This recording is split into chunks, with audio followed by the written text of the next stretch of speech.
ലഹരിക്കെതിരെയുള്ള പോരാട്ടത്തിൽ കേരളോത്സവം പോലുള്ള മേളകൾക്ക് വലിയ പങ്കുണ്ടെന്ന് മന്ത്രി പി.എ. മുഹമ്മദ് റിയാസ്. ലഹരി എന്ന സാമൂഹിക വിപത്തിനെതിരെയുള്ള പോരാട്ടത്തിൽ കേരളോത്സവം പോലുള്ള മേളകൾക്ക് വലിയ പങ്കുവഹിക്കാൻ കഴിയുമെന്ന് പൊതുമരാമത്ത് വകുപ്പ് മന്ത്രി പി.എ. മുഹമ്മദ് റിയാസ് പറഞ്ഞു. കോതമംഗലത്ത് സംസ്ഥാന കേരളോത്സവത്തിന്റെ സംഘാടക സമിതി ഓഫീസ് ഉദ്ഘാടനം ചെയ്ത് സംസാരിക്കുകയായിരുന്നു അദ്ദേഹം. വളരെ സന്തോഷത്തോടുകൂടി സംസ്ഥാന കേരളോത്സവത്തിന്റെ സംഘാടക സമിതി ഓഫീസിന്റെ ഉദ്ഘാടനം നിർവഹിച്ചതായി അറിയിക്കുകയാണ്. ഇവിടെ ശ്രീ എസ് സതീഷ് സംസാരത്തിൽ കലോത്സവങ്ങളിൽ കേരളം കണ്ട ഏറ്റവും എന്ന് പറഞ്ഞ് പെട്ടെന്ന് നിർത്തി കോതമംഗലം കണ്ട ഏറ്റവും വലിയ വിജയമായി കലോത്സവത്തെ മാറ്റുമെന്ന് പറഞ്ഞു. ഞാനത് തിരുത്തുകയാണ്. കേരളം കണ്ട ഏറ്റവും വലിയ കേരളോത്സവങ്ങളുടെ പട്ടികയിലൊന്നായി കോതമംഗലത്തെ കേരളോത്സവത്തെ മാറ്റിത്തീർക്കാൻ നിങ്ങൾക്കാകും. അതിൻ്റെ എല്ലാമായ ഒരു സംഘാടക സമിതി ഓഫീസ് ഇവിടെ അനിവാര്യമാണ്.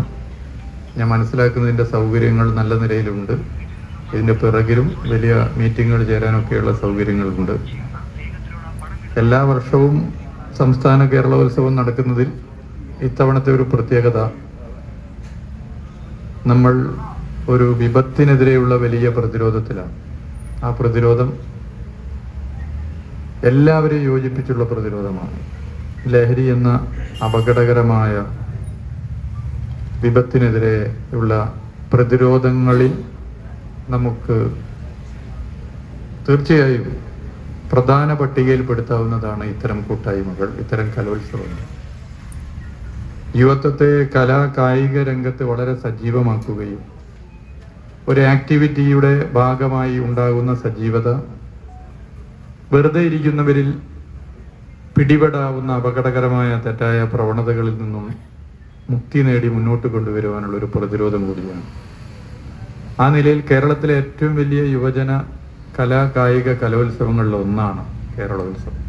ലഹരിക്കെതിരെയുള്ള വലിയ പ്രതിരോധം ഉയർന്നു വരുന്ന ഈ കാലത്ത് നടക്കുന്ന മേള എന്ന നിലയിൽ ഇത്തവണത്തെ കേരളോത്സവത്തിന് സവിശേഷത ഏറുകയാണ്. കലാകായിക മേഖലകളിൽ യുവതയുടെ സജീവ പങ്കാളിത്തം ഉറപ്പാക്കുന്നതിലൂടെ മറ്റ് തെറ്റായ പ്രവണതകളെ അകറ്റി നിർത്താൻ കഴിയും. ജയപരാജയങ്ങൾക്കെല്ലാം മറിച്ച് പങ്കാളിത്തത്തിനാണ് പ്രാധാന്യം. അതിനാൽ പരമാവധി പേരെ മേളയുടെ ഭാഗമാക്കണം. മികച്ച രീതിയിലാണ് സംഘാടക സമിതിയുടെ ഓഫീസ് ക്രമീകരിച്ചിരിക്കുന്നതെന്നും കേരള ചരിത്രത്തിലെ ഏറ്റവും മികച്ച കേരളോത്സവങ്ങളിൽ ഒന്നായി കോതമംഗലത്തെ കേരളോത്സവം മാറുമെന്നാണ് പ്രതീക്ഷയെന്നും മന്ത്രി പറഞ്ഞു. പോലീസ് സ്റ്റേഷന് സമീപമുള്ള കോതമംഗലം സർവീസ് സഹകരണ ബാങ്ക് സമുച്ചയത്തിലാണ് സംഘാടക സമിതി ഓഫീസ് ക്രമീകരിച്ചിരിക്കുന്നത്. കേരളീയ യുവത്വത്തിന്റെ കലാകായിക മേളയായ കേരളോത്സവത്തിന്റെ സംസ്ഥാനതല മത്സരങ്ങൾ ഏപ്രിൽ 8, 9, 10, 11 തീയതികളിൽ കോതമംഗലത്താണ് നടക്കുന്നത്. ഉദ്ഘാടന ചടങ്ങിൽ ആന്റണി ജോൺ എം.എൽ.എ. അധ്യക്ഷത വഹിച്ചു. സംസ്ഥാന യുവജനക്ഷേമ board vice chairman S Satheesh, ജില്ലാ collector NSK Umesh, FIT chairman R Anilkumar, Kothamangalam നഗരസഭാ chairman KK Tomy, vice chairperson Sindhu Ganesan, യുവജനക്ഷേമ ബോർഡ് അംഗം റോണി മാത്യു, കോട്ടപ്പടി പഞ്ചായത്ത് പ്രസിഡന്റ് മിനി ഗോപി, തഹസിൽദാർ M അനിൽകുമാർ, ജില്ലാ യൂത്ത് പ്രോഗ്രാം ഓഫീസർ